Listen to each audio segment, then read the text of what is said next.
Hello, good evening to all. My name is Sukanya and I welcome you on my channel. तो आज हम B.Ed second year paper 1 knowledge and curriculum का एक topic कर रहे हैं आइडियलिज़म। तो जैसे कि हमने और वेस्टर्न फ़िलोसफीज़ की थी, जैसे कि नेचुरलिज़म, एग्जिस्टेंशलिज़म, तो ये एक और वेस्टर्न फ़िलोसफी है, दैट इज़ आइडियलिज़म। तो ये भी 16 और 4 मार्क्स में आती है। हम इसका क्वेश्चन देख लेते हैं किस तरीके से आती है। First is discuss idealism with reference to aims, curriculum, methods of teaching, teacher and discipline. 4 marks में इसके सिर्फ प्रिंसिपल्स पूछे जा सकते हैं, जैसे कि what are the basic principles of idealism. Then the third way of asking is define idealism and discuss the salient features of idealism. Describe its educational implications. अब हम पहले इसका मीनिंग देख लेते हैं। देखो, आइडियलिज्म जो वर्ड है ना, दो वर्ड से डेराइव हुआ है, that is ideal and idea. Idea क्या होता है कि कोई आइडिया किस चीज़ में आता है। Idea means thought. थॉट कहाँ आता है? दिमाग में, माइंड के अंदर आता है। तो आइडियलिस्ट का मानना है कि हर चीज़ की जो रियलिटी है, जो ट्रूथ है, वो हमारे आइडियाज़ से ड्रिवन होती है। हमारे आइडियाज़ से ही हमें सच्चाई तक हम पहुंचते हैं। So the word idealism is derived from the word ideal or idea. They believe that the reality of everything lies in ideas, thoughts of mind and not in materialistic things. तो ये ना materialistic चीज़ों को बिल्कुल भी सच नहीं मानते।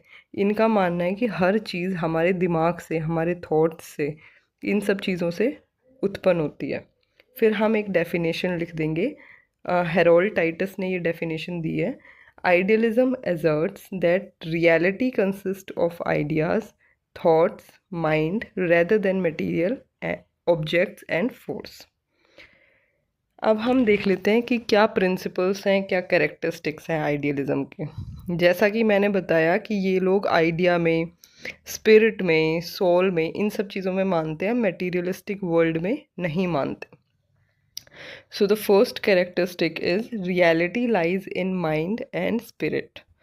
Ultimate reality is mental or spiritual and not in materialistic things. इनका मानना है कि जो अल्टीमेट रियलिटी है, वो जो हम बाहरी दुनिया में जो भी मटेरियलिस्टिक चीज़ों में हम सच्चाई देखते हैं, वो तो एक्चुअल में रियलिटी है ही नहीं। सच्चाई तो हमारे माइंड में होती है। सच्चाई तो खुद को सेल्फ रियलाइजेशन में होती है। हम खुद को समझ पाएँ कि हम कौन हैं, इन सब चीज़ों में सच्चाई होती है। Second is faith in spiritual values. Ultimate reality consists of ideas and values which are eternal and unchanging. इनका मानना है कि जो आइडियाज़ हैं, जो भी वैल्यूज़ हैं, वो अनचेंजिंग होती हैं।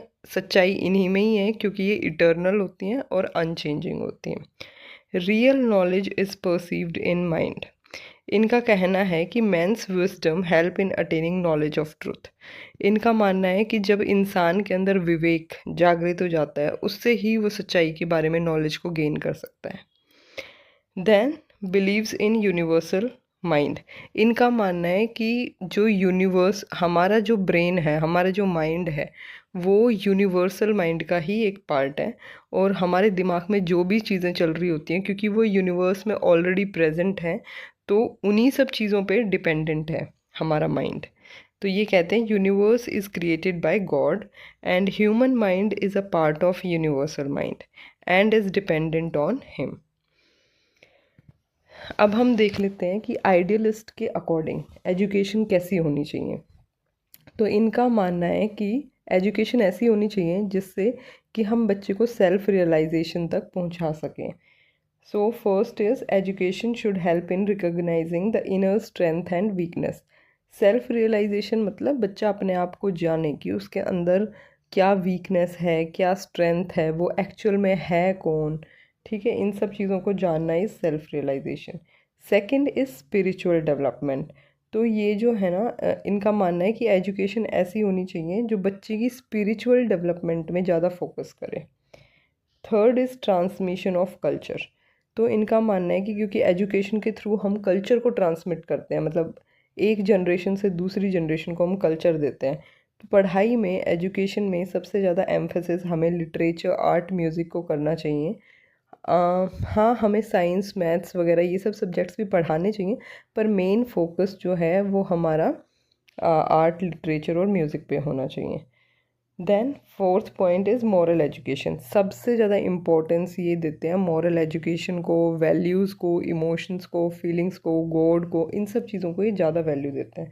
तो इनका मानना ये है कि एजुकेशन ऐसी होनी चाहिए कि जिसमें हम बच्चों को मॉरल एजुकेशन प्रोवाइड कर सकें। फिर आइडियलिस्ट के अकॉर्डिंग हमारे स्कूल का करिकुलम कैसा होना चाहिए। तो idealist they give importance to thoughts, feelings, values and emotions. ये इन सब चीज़ों को वैल्यू ज़्यादा देते हैं। फिर उसके बाद ये कहते हैं कि हमारा करिकुलम ऐसा होना चाहिए जिसमें हम बच्चे की हेल्थ को अच्छा कर सकें, और बच्चे की हेल्थ को अच्छा करने के लिए हमें उसे हाइजीन सिखानी पड़ेगी, हमें उसका इंटरेस्ट गेम्स और स्पोर्ट्स में डेवलप करना पड़ेगा ताकि उसकी अच्छी हेल्थ डेवलप हो। देन कि ये कहते हैं कि हमें बच्चे के ब्रेन की एक्टिविटीज़ को, इंटेलेक्चुअल एक्टिविटीज़ को बढ़ाने के लिए उसे maths, language, history, literature, science, ये सारे सब्जेक्ट्स पढ़ाने पड़ेंगे। फिर बच्चे की मोरल एक्टिविटीज़ में, क्योंकि हमें उसकी मोरल डेवलपमेंट भी करनी है, तो हमें उसे एथिक्स जैसे सब्जेक्ट, थियोलॉजी मीन्स अलग अलग रिलीजियस एजुकेशन हमें उसे देनी चाहिए। स्पिरिचुअल टॉपिक्स हमें बच्चे को पढ़ाने चाहिए सो दैट उसकी मोरल डेवलपमेंट हो सके। फिर है एस्थेटिक एक्टिविटीज़। एस्थेटिक एक्टिविटीज़ में क्या होता है, आर्ट और म्यूज़िक वगैरह, ये सब चीज़ें जिसको करके ना बच्चे को अच्छी सी फीलिंग आए। ठीक है, तो ये सब हमारे करिकुलम में होना चाहिए। द नेक्स्ट इज़ कि मेथड्स ऑफ टीचिंग क्या होने चाहिए आइडियलिस्ट के अकॉर्डिंग। तो आइडियलिस्ट कोई स्पेसिफिक मेथड को प्रोस्क्राइब नहीं करते हैं, ये बहुत सारे अलग अलग मेथड्स पे रिलाई करते हैं। फॉर एग्जांपल क्वेश्चनिंग मेथड, हम क्वेश्चन कर करके बच्चे को कुछ चीज़ें सिखा सकते हैं। फिर है इंडक्टिव एंड डिडक्टिव मेथड, ये भी मेथड्स होते हैं हमारे, इनसे भी हम बच्चे को कुछ सिखा सकते हैं। फिर लेक्चर मेथड कि टीचर एक लेक्चर डिलीवर करेगी क्लास में, उसके थ्रू भी हम बच्चे को पढ़ा सकते हैं। देन इमिटेशन मेथड कि टीचर ने कुछ एक्टिविटी की या बोर्ड पे कुछ लिखा या कुछ ड्राइंग की और बच्चा उसको इमिटेट करेगा, अपनी नोटबुक में बनाएगा। देन प्ले वे मेथड, मतलब हम खेल खेल में बच्चों को कुछ सिखा सकते हैं। तो ये कुछ मेथड्स हैं जो आइडियलिस्ट के अकॉर्डिंग हमें मेथड्स ऑफ टीचिंग को फॉलो करना चाहिए। देन आइडियलिस्ट के अकॉर्डिंग टीचर कैसी होनी चाहिए।